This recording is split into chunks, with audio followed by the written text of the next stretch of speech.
Boa noite, bom dia, boa tarde. Não sei se vocês estarão vendo isso no horário próprio da nossa aula, mas eu espero ter liberado os slides e, aliás, a aula no horário próprio da nossa aula. Só para explicar rapidinho para vocês, essa aula está sendo gravada porque meu notebook ainda está com alguns problemas. Tá com problema na bateria, então eu vou ter que fazer a troca no próximo fim de semana. Eu tô gravando isso no domingo. E nessa quarta-feira, se eu tentasse dar aula pra vocês, ia acontecer o que vem acontecendo nas últimas duas, que é do notebook desligar no meio e eu ter que voltar depois. E agora tá acontecendo mais recorrentemente, então, como eu não quero atrapalhar o desenvolvimento da nossa aula e quero que vocês consigam aprender o conteúdo direitinho, eu resolvi gravar essa aula. E depois eu comento mais um pouquinho com vocês, mas tem alguns tópicos da própria Baixa Idade Média, que é o que a gente vai tratar nessa aula, que a gente começou a pincelar na última aula, que eu vou fazer alguns vídeos separados, não são questões que aparecem recorrentemente em vestibulares. Podem aparecer mais em segundas fases, eu me refiro aqui à Guerra dos 100 Anos, alguns aspectos mais específicos da formação de estados nacionais, mas que vocês até podem ver em história do Brasil, por exemplo, do Império de Castela ou dos reinos que formaram o próprio Estado português. Talvez vocês tenham uma pincelada disso no Estado do Brasil. Mas eu posso fazer uns vídeos mais menores, separados depois pra vocês, agora que o OBS está funcionando, eu espero. Mas basicamente são esses os avisos. Por isso a aula está sendo gravada e vai ter alguns tópicos que eu quero abordar em vídeos pequenos. Alguns de vocês falaram que gostaram da ideia no grupo. E acho que pode ser positivo, pelo menos a gente não deixa de avançar no conteúdo propriamente específico para vestibular, né? A gente, primordialmente, antes de nos preocuparmos com assuntos mais específicos, segunda fase, seja de FUVEST, Unicamp, Unesp, alguns de vocês devem prestar, inclusive, não prestar as paulistas e prestar o Enem, ou às vezes particulares, algumas têm segundas fases, algumas não, então o importante pra gente no momento é focar em primeira fase. Por isso é importante focar especialmente nos assuntos que se relacionam com as primeiras fases e com o Enem, especialmente o Enem. É a prova que vocês vão fazer, naturalmente, porque o Enem é naturalmente a prova que todo mundo faz, então é isso, basicamente. Na nossa última aula, a gente começou a falar um pouquinho, né, sobre esse primeiro slide especificamente, onde comecei a dizer para vocês, né, da influência da chegada de alguns outros povos presentes em alguns outros locais da Europa, como os vikings e os magiares também. Os magiares, inclusive, são o povo que dá origem aos húngaros. Então, quando a gente pensa no Átila, que é um dos grandes guerreiros, das figuras guerrilheiras da história da humanidade, ele é húngaro, e os magiares são o povo que dá origem aos húngaros e que vem justamente da Hungria. Os vikings, como tinha comentado com vocês, vêm da região da Escandinávia, a Escandinávia que hoje a gente pode associar a Noruega, Finlândia, Suécia, o que a gente já está acostumado, né?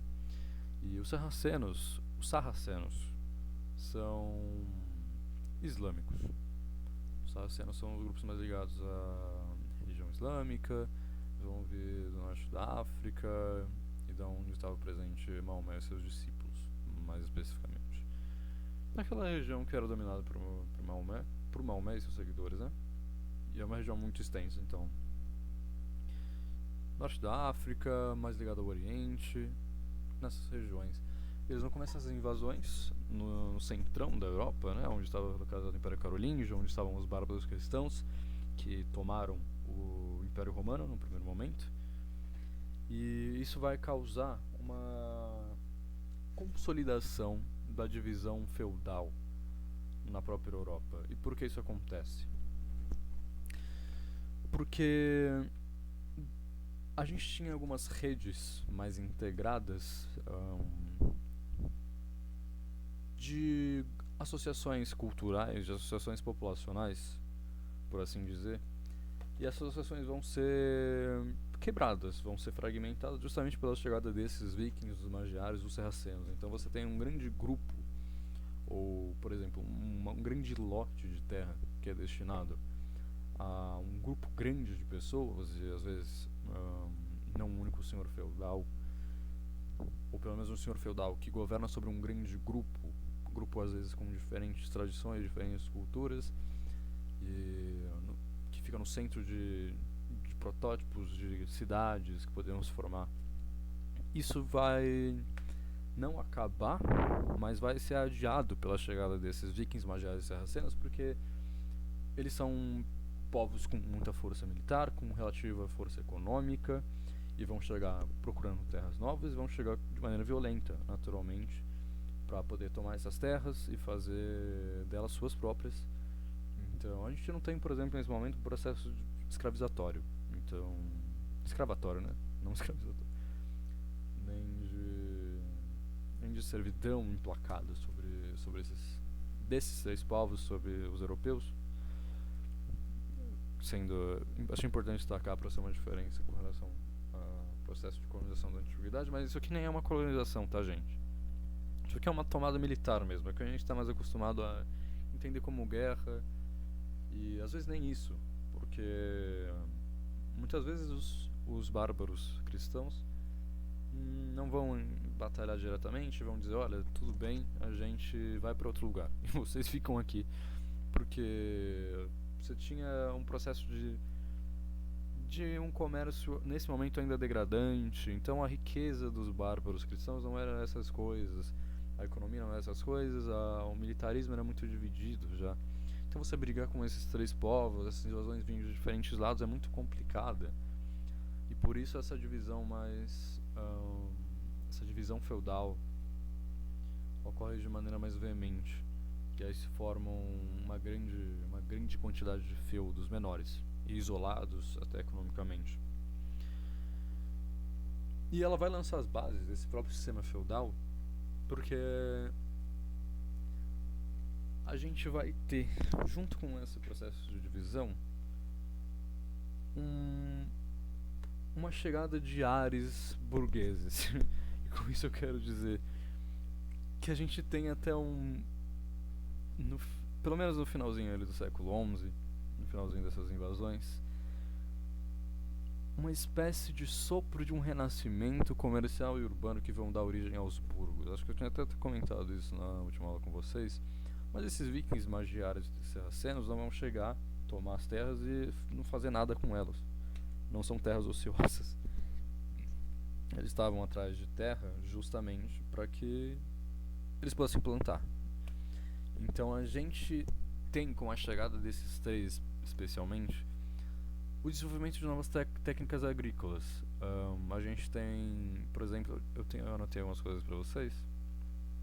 A gente tem a ferradura, que vai começar a ser usada nos animais, o estribo, os moinhos hidráulicos vão crescer, né, vão ter um crescimento de uso e um crescimento de aprimoramento. Então os moinhos hidráulicos vão começar a serem utilizados de maneira mais considerável. Então aquela imagem mais romântica dos feudos, ali que tem um moinho girando a água e as plantaçõezinhas, a fazenda, aqui tem algo desse tipo, né? É claro que é uma visão romantizada que a gente vê às vezes, mas a gente também vê às vezes algumas visões extremamente demonizadas da Idade Média, com os burgos cheios de ratos se alimentando das pessoas. Não era exatamente isso também, claro. Eram outros tempos, há muito tempo atrás, outras condições sanitárias muito precárias. Mas claro, não era a casa de Hades, né? Era ainda uma formação de cidade, os burgos especificamente. Os feudos eram formações de lotes de terra e de grandes fazendas que ainda assim tinham condições precárias de vida, especialmente para os camponeses, naturalmente. Mas que foi um espaço de desenvolvimento de técnicas agrícolas novas e da origem dos moinhos hidráulicos. Então ciência era feita, engenharia era feita também durante a Idade Média. No comecinho, né, do nosso papo sobre a Idade Média, eu tinha comentado sobre a visão que os cientistas emplacam sobre a Idade Média, a Idade das Trevas, que nada foi feito, não existe progresso nas ciências naturais, nos progressos da filosofia, isso é um exagero. Claro, a gente tem especialmente filosofia cristã sendo feita, a igreja influenciando de maneira substancial essa sociedade, influenciando a produção científica e filosófica, isso é verdade. Mas existiam inclusive grupos hereges que produziam ciência, e é claro que a maior parte desse material se perde também. Mas ainda assim, existe ciência sendo feita, mesmo que a gente pode talvez dizer numa linguagem atual enviesada pela própria Igreja Católica, mas não exatamente, né? Claro que a Igreja Católica acreditava a vida das pessoas, mas não não fazia com que somente se falassem de Deus. É isso que eu quero dizer pra vocês. Existiam outros tipos de filosofia sendo desenvolvidos. Claro, a gente tem a escolástica como grande expoente, mas a gente tem ciência sendo feita como os próprios moinhos hidráulicos. Era nisso que eu queria chegar. Então é basicamente essa dualidade para vocês entenderem nessas invasões do século IX ao XI. Que você tem essa chegada, as divisões feudais ocorrem, o feudalismo fica mais dividido, mais isolado, mas tem seu pleno funcionamento nesse momento. Então o auge da nossa ideia de feudalismo está aqui. Mas com a vinda de novas técnicas agrícolas e novos meios de produção de engenho, a gente também tem um girino do que vai ser os burgos, um girino do que vai ser depois do Renascimento, um protótipo de capitalismo sendo feito. Mas seguindo, agora falando algo que a gente tem muito na cultura popular, que são as cruzadas. As cruzadas são um processo um pouco mais complexo do que a gente está acostumado a pensar. Não é só de guerra santa, da igreja mandando seus cavaleiros com suas armaduras de ferro, indo lá e matando uns aos outros, tentando tomar Jerusalém. Não é somente isso, existem motivações por diferentes setores sociais, inclusive. Então, para vocês terem uma ideia, oficialmente nós temos 8 processos de cruzadas. 8 operações militares mesmo, né? Operações militares de cavaleiros, de ordens, de cavalaria, migrando nem todas as vezes para Jerusalém. Tem uma que vai ser importante de vocês se recordarem, que eu vou inclusive comentar. Mas definindo as cruzadas, elas são expedições militares convocadas pela Igreja Católica, que tem o objetivo de recuperar a Terra Santa e combater o islamismo. Eu fiz um discurso de a gente não pode simplificar isso, mas conceitualmente e de maneira sintetizada é isso. Ainda assim, a gente tem que entender que o povo, por exemplo, os camponeses que eram enviados para as cruzadas em algumas ocasiões, porque existiram cruzadas camponesas, inclusive antes das cruzadas oficiais nós tivemos uma cruzada chamada de Cruzada dos Mendigos. A Cruzada dos Mendigos é justamente isso. São grupos de camponeses de baixo escopo econômico, baixo escopo militar, tentando cruzar a Europa para chegar em Jerusalém. Isso é causado por uma influência cristã, no sentido de salvar a própria alma. E eles não eram exatamente peregrinos. Os peregrinos iam sem motivações militares. Inclusive, os islâmicos permitiam a entrada de peregrinos em Jerusalém sem naturalmente intenções de tomada, sem causar nada, né? Sem causar nenhum tipo de problema. Os islâmicos deixavam que peregrinos cristãos entrassem em Jerusalém sem nenhum tipo de intenção militar. E no entanto, as operações militares foram feitas porque o motivo religioso não era único, Mas, claro, a igreja tinha em si como um dogma que Jerusalém deveria ser tomada e deveria ser propriamente cristã. Isso é verdade. Mas a gente tem os nobres, por exemplo. Os nobres, eles estão com um problema durante o processo das cruzadas, que é os títulos de nobreza que eles têm já não são úteis para muitas coisas, porque as suas terras, de tanto serem utilizadas,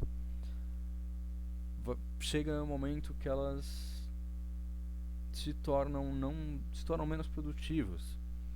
Então, os nobres são já filhos de outros nobres, que em outros momentos foram grandes senhores feudais, se sentem um pouco à parte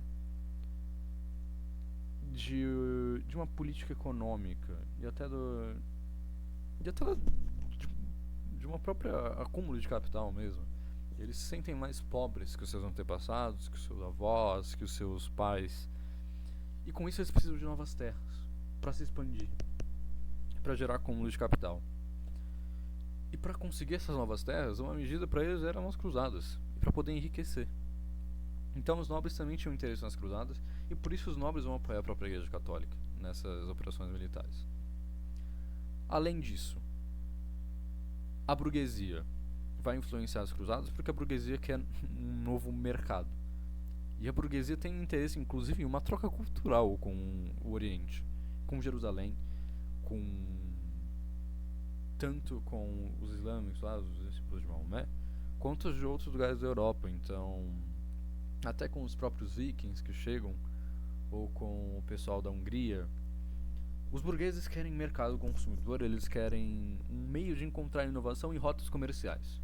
Com as cruzadas, os burgueses querem especialmente abrir um novo mundo para eles de mercado de capital. E eles estão enriquecendo. Eles estão enriquecendo e querem expandir e alocar o seu capital, que está sendo feito nesse momento com já um protótipo dos burgos. Eles querem que esse dinheiro arrecadado nessas cidades que começam a surgir sejam investidos em novas rotas comerciais, para que eles consigam mais capital mesmo. E a maneira de fazer isso com as cruzadas, de abertura de caminhos para o Oriente. Além daqueles que eram traçados pelos peregrinos, porque esses eram caminhos religiosos. As rotas comerciais também passavam pelas rotas de peregrinação. Até tinha comentado com vocês que eu tinha achado isso bastante interessante, que tinha visto o material de vocês. Mas não era suficiente, né? E as cruzadas com operações militares abriam muito mais essas rotas às vezes de mais fácil acesso.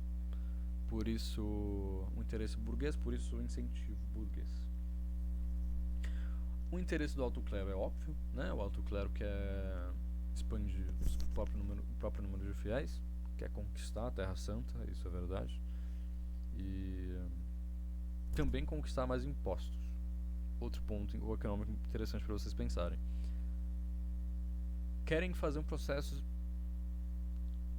parecido com colonização. É um processo um pouco colonizatório, de conquistar outras terras, para que o povo dessas terras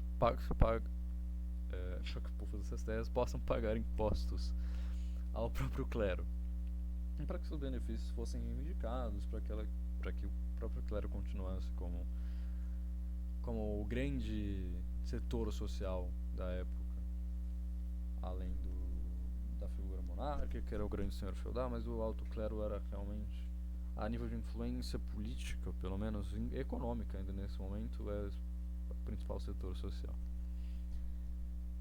Mas é isso. A gente tem com as cruzadas, além da tentativa de tomada de Jerusalém, uma reabertura das rotas comerciais e uma difusão de conhecimentos pela Europa. É isso que vocês têm que lembrar. E agora, falando especialmente sobre algumas cruzadas que a gente teve, para que vocês guardem, até posso fazer depois, gravar mais uma aula, especificamente falando de algumas que são importantes. Mas a gente tem a cruzada dos mendigos, né? Comentei com vocês que foram a cruzada. Uma cruzada anterior à primeira, feita pelos camponeses. E a gente teve no quarto processo de cruzada, eu só vou recordar um nome certinho. Isso, aqui.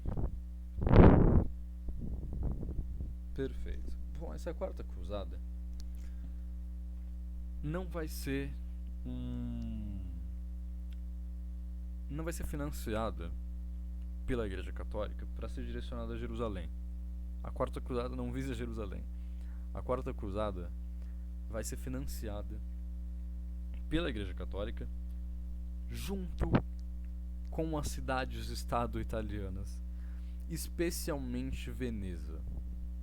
A gente tem ali na religião da Península Itálica a formação de alguns burgos. Isso é interessante vocês pensarem, tá? Porque até no surgimento depois de Maquiavel e de Dante Alighieri, que escreveu a Divina Comédia, existe uma coisa interessante, porque se formaram algumas cidades na Itália, e essas cidades são muito importantes em trocas culturais, e elas eram muito caracterizadas por algumas coisas específicas.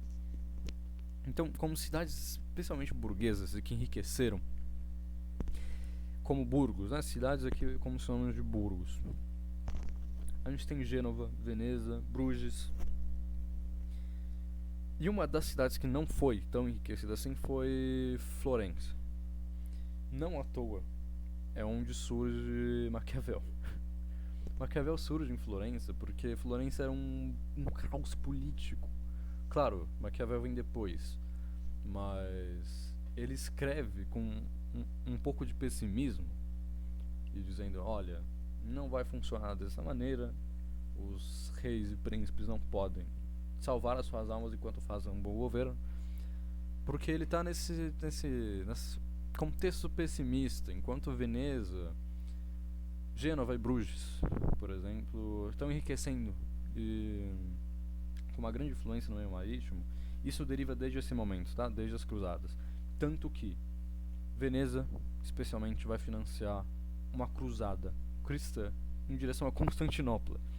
Para que vocês se recordem, Constantinopla também é uma cidade cristã, mas é uma cidade cristã do Oriente. Então, era uma operação militar dos cristãos ocidentais contra os orientais. Isso, além do grande cisma do Oriente, que dividiu a Igreja Apostólica Romana do Ocidente com a Igreja Ortodoxa do Oriente, esse cenário e essa cruzada, especialmente, vai só piorar esse relacionamento já inexistente entre essas duas faces da própria Igreja Cristã, que ainda não conta com os protestantes, né? Claro, os protestantes surgem lá no século XV, mas que já tem essa divisão marcada pelo globo e marcada pelos conflitos diretos, porque a cidade de Constantinopla vai ser saqueada por essa operação militar feita pelos ocidentais, que é financiada por Veneza, justamente porque Veneza queria destituir algum tipo de poder econômico de Constantinopla, porque Constantinopla também, como uma cidade muito importante comercialmente, era uma rival ali da Península Itálica, das cidades italianas. Então você causar algum grande prejuízo econômico a Constantinopla era muito interessante para Veneza. E também conseguir tirar algumas coisas de Veneza e trazer tirar algumas coisas de Constantinopla e trazer para a própria Veneza. De mercadorias, de ouro, estocado, esse tipo de coisa. Então, por isso, a Quarta Cruzada é um marco, por isso talvez vocês devam guardar ela. Pode ser importante, pode ser cobrado em alguma prova. E mais uma coisa, essa é uma cruzada feita depois, posteriormente, que vai ser chamada de Cruzada das Crianças. A Cruzada das Crianças foi isso que vocês já imaginam. A Igreja Católica faz mais uma operação militar, e essa operação militar da Cruzada das Crianças acontece porque surge no próprio meio da Igreja Católica uma ideia de que Jerusalém só poderia ser tomada por almas puras e inocentes. E partindo desse princípio absurdo, foi que a Igreja Católica envia uma grande quantidade de crianças. Não tinham só crianças, a gente não sabe exatamente quantas delas foram enviadas, mas a gente sabe que foi uma grande quantidade, não só de crianças, mas também de alguma de alguns cavaleiros mesmo, de ordens de cavalaria, mas que foram mandados juntos com crianças. E foi uma cruzada que naturalmente fracassou, inclusive a maior parte das cruzadas fracassou. Algumas delas vão chegar a tomar Jerusalém por algum certo tempo, em que os cristãos vão governar sobre Jerusalém, mas os islâmicos não demoravam muito a retomar suas terras. Então por isso foram feitas 8 cruzadas, porque apesar de conseguir conquistar Jerusalém algumas vezes, os cristãos não conseguiam manter sua posse sobre a própria cidade santa. Jerusalém, que durante toda a história da humanidade parece ser um centro de bastante conflito, né? Tanto religioso quanto econômico quanto político. Até os dias de hoje a gente tem a guerra de Israel e Palestina, que não tem como motivação principal uma motivação religiosa, mas uma motivação militar mesmo, e econômica em alguns aspectos. Também religiosa, né, claro. Mas especialmente militar e de conflito armado. E de demografia, enfim. Que vocês já devem ter ouvido falar e estarem acostumados. E estou comentando porque pode ser importante em questão de geopolítica, de fazer essa relação entre conflitos atuais e conflitos antigos. As provas e vestibulares adoram fazer esse tipo de coisa, então é interessante a gente fazer esse vai e volta de vez em quando. Mas bom, isso traz algumas consequências interessantes pra gente pensar. A gente tem, a partir, né, desse momento de cruzadas, nós temos um renascimento comercial urbano que tem como influência essas cruzadas, porque a gente tem a reabertura das rotas comerciais. Então, embora as cruzadas tenham sido extremamente violentas, derramado muito sangue, elas abrem essas rotas, favorecendo a classe burguesa, é claro, favorecendo inclusive a própria Península Itálica, enriquecendo Veneza. Veneza foi chamada durante muito tempo como La Serenissima, e era a Sereníssima porque vivia nesse cenário de constante bem-estar social. Existe até esse certo contraste entre Veneza e Florença. Os filósofos venezianos costumavam fazer filosofia falando da natureza, falando do próprio mundo, se preocupando com questões mais mundanas, enquanto filósofos de Florença, como o próprio Maquiavel, se preocupavam com política e a própria economia de suas cidades, porque viviam em um cenário complicado, político e econômico, diferente de Veneza. Gênova e Bruges também são exemplos de cidades que enriqueceram. Além disso, a gente tem, com esse crescimento econômico dos burgueses, a criação de guildas de comerciantes e de corporações de ofício, que são basicamente organizações mais coletivas de burgueses que buscavam, por exemplo, estabelecer limites de preços. Então, era uma maneira e um mecanismo de evitar o que a gente pode pensar hoje como um monopólio, assim, de você não poder vender uma mercadoria muito barato para vender muito e prejudicar outros comerciantes. Já existia essa conduta, essas regras de conduta que deveriam ser seguidas e eram ditadas por essas guildas, essas corporações de ofício. A gente tem, inclusive, com esse crescimento de número de terras conquistadas, de acúmulo de capital, o surgimento de que a gente pode pensar como bancos. Então já tem o nascimento dos juros, e os burgueses vão começar a enriquecendo, e por isso os burgueses vão se tornar depois a classe social que a gente pode conceber como dominante, mas porque eles começam, especialmente nesse momento, já a enriquecer.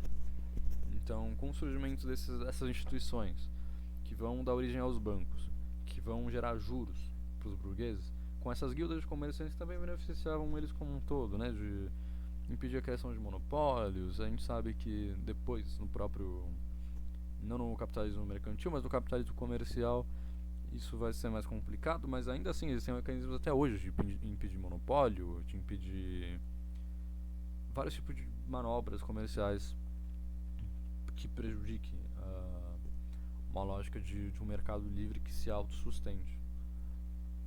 Mas nesse momento era bastante efetivo, inclusive, porque você tinha especialmente uma burguesia nascendo, né, os burgos nascendo, E era mais fácil, inclusive, de regular, e era regulado por eles próprios, nas guildas e nessas corporações de ofício.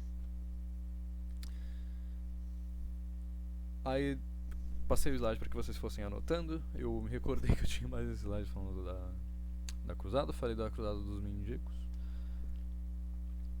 E até citei aqui prosseguimento das cruzadas dos nobres. Também foram mais as ordens de cavalaria, porque as ordens de cavalaria eram especialmente formadas por nobres, inclusive, que buscavam salvar a sua alma. Esses nobres que eram influenciados pelo próprio alto clero. Já tinha comentado isso com vocês. E, como eu tinha dito, também a primeira cruzada ela atinge e conquista Jerusalém. Ela dizima os habitantes da cidade, organiza o território num reino cristão, que aí foi chamado nesse momento de Reino Latino de Jerusalém.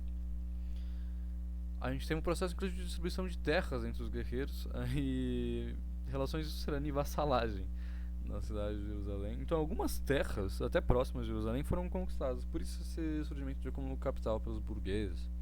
Por isso, os nobres também se enriquecem nesse momento.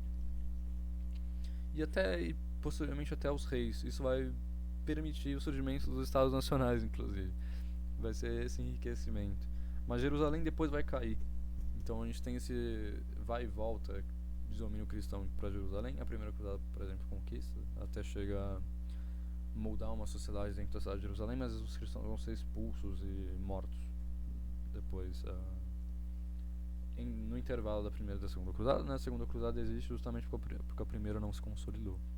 O domínio cristão sobre Jerusalém não se consolidou, apesar da primeira cruzada se sair vitoriosa. Aqui fala um pouquinho sobre o renascimento comercial urbano de maneira mais específica. Fala um pouquinho sobre as cidades italianas da Península Itálica. E é verdade, isso aqui é interessante, porque os lucros eram obtidos especialmente a partir da revenda de especiarias, que eram adquiridas em Constantinopla, e inclusive o saque de Constantinopla levou especiarias da própria cidade para Veneza sem o pagamento, né, porque era um roubo. Então, por isso Veneza financia a Quarta Cruzada. E a gente tem cidades como Alexandria e Antioquia. Alexandria que ainda está de pé, apesar da sua biblioteca não estar, mas ainda eram cidades muito importantes comercialmente e que facilita a prosperidade desses mercadores italianos próximos dessas localidades. E um dos aspectos mais importantes também é o fortalecimento do poder real que vai da origem às monarquias. Então, acho interessante a gente já falar um pouquinho sobre isso. Depois a gente pode falar especificamente sobre França, Inglaterra, Espanha e Portugal. Mas o fortalecimento desses estados nacionais ocorre porque a população europeia vai crescendo. A gente tem as invasões trazidas pelos vikings, pelo pessoal islâmico e da Hungria, que apesar de fazer um processo de divisão social e econômica, vai também aumentar o número de indivíduos, porque eles vão se inserir nesse meio e vão se reproduzir e vão eventualmente se tornar parte ali desse meio feudal, mesmo que não compartilhassem da mesma cultura e linguagem muitas vezes, mas eles estavam ali. Então a gente tem um crescimento da população europeia e uma relativa escassez de terras. Aí você pode pensar, nossa, mas as cruzadas conquistaram algumas terras, os nobres enriqueceram, os burgueses também enriqueceram. O problema é que os camponeses não têm essas terras. E por mais que algumas partes de terras fossem conquistadas, a gente tem, por exemplo, estudando economia, a gente aprende uma ideia que foi postulada por um economista chamado Davi Ricardo, que é a lei dos decrescimentos de renda da terra. Não é exatamente esse o nome, mas é algo próximo disso. De que quanto mais você usa uma terra, mais valor ela se perde, porque mais capital ela demanda para produzir.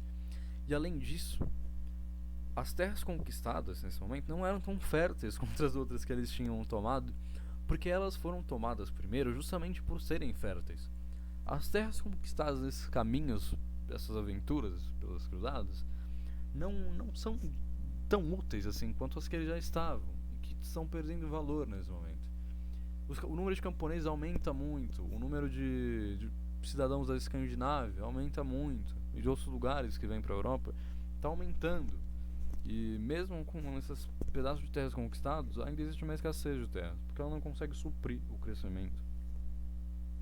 Então a maneira desses grupos, especialmente sociais mais baixos, buscar sua sobrevivência é deslocando-se para as cidades, os burgos, e vão começar a se dedicar a atividades como comércio e artesanato. A gente tem ao mesmo tempo os grupos sociais mais altos partindo em busca de novas terras, são os nobres, especialmente nas cruzadas.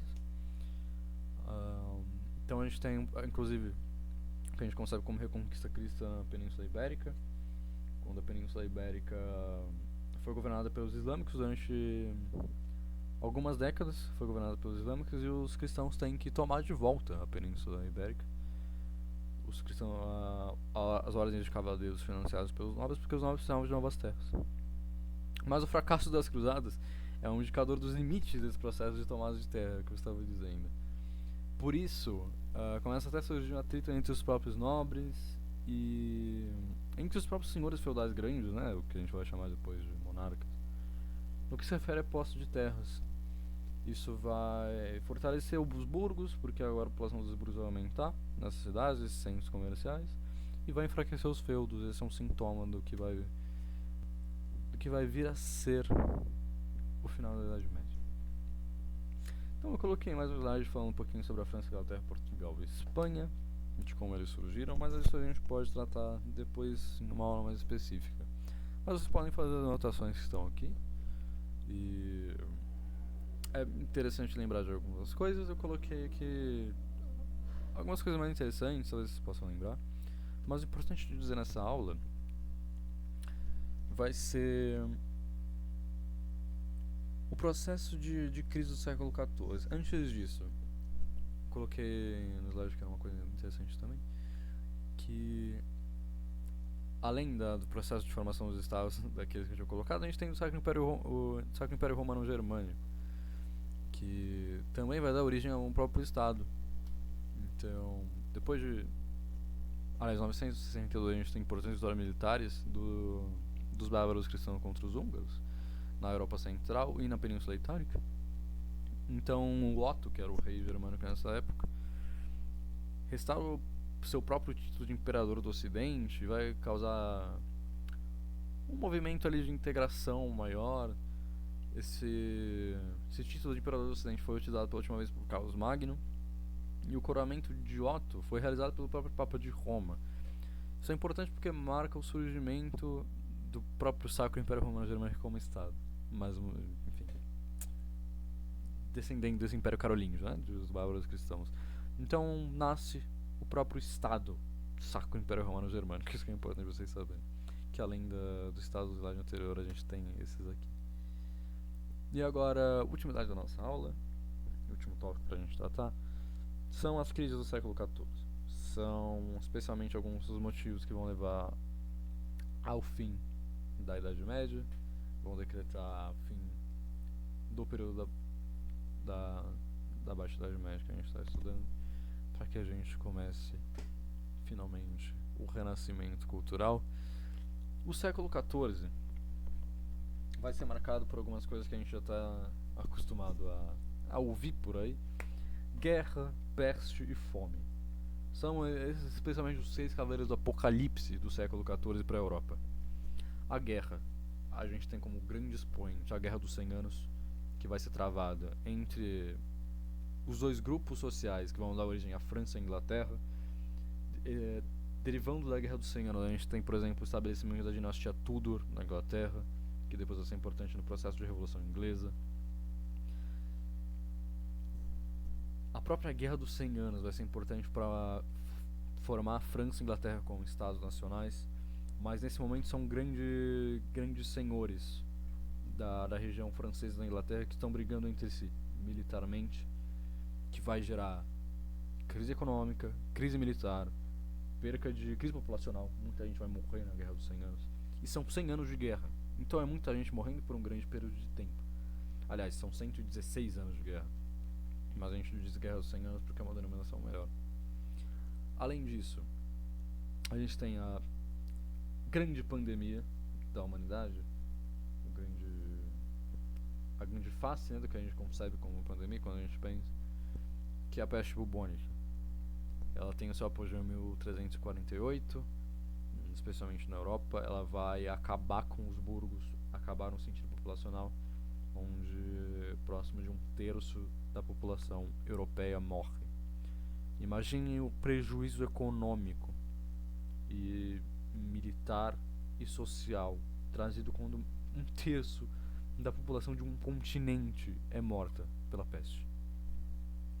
A peste bubônica, vocês já devem ter ouvido falar isso muitas vezes, mas é derivado de uma bactéria presente na pulga, que ficava especialmente em roedores. Os roedores eram trazidos de barcos, de embarcações que vinham especialmente do Oriente, nessas rotas comerciais que surgiram com a própria ascensão da burguesia, que surgiram até de certa forma com o próprio processo de cruzadas, que abriu as portas comerciais entre o Ocidente e o Oriente, e abriu as portas também para a peste bubônica, que assolou realmente a Europa, e se não é o principal, é uma das principais motivos para a crise e para o fim da Idade Média. E a gente tem a fome, que não é resultado só da desorganização da produção e do comércio, mas também de alterações climáticas. Então a gente acredita que nesse momento já existia um processo de alteração humana na natureza, com drenagem de rios de água doce, alguns processos mais invasivos da própria sociedade humana sobre a natureza, e que causaram nesse momento é melhor dizer que intensificaram algumas alterações climáticas. Então a gente tem um intenso regime de chuvas, seguido de intensos períodos de seca. A gente tem tempestades muito fortes, inundações causadas por rios. Então isso tudo causava perca da produção alimentícia, que já não tinha uma organização de produção muito bem distribuída entre toda a população.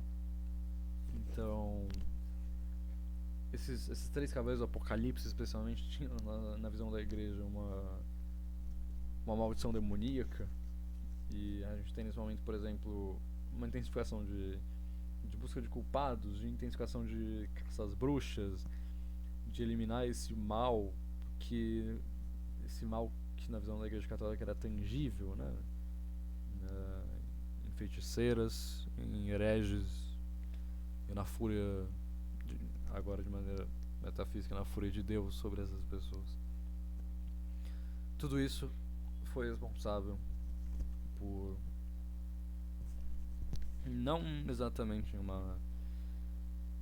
de maneira definitiva em uma data, mas desse processo de fim da Idade Média.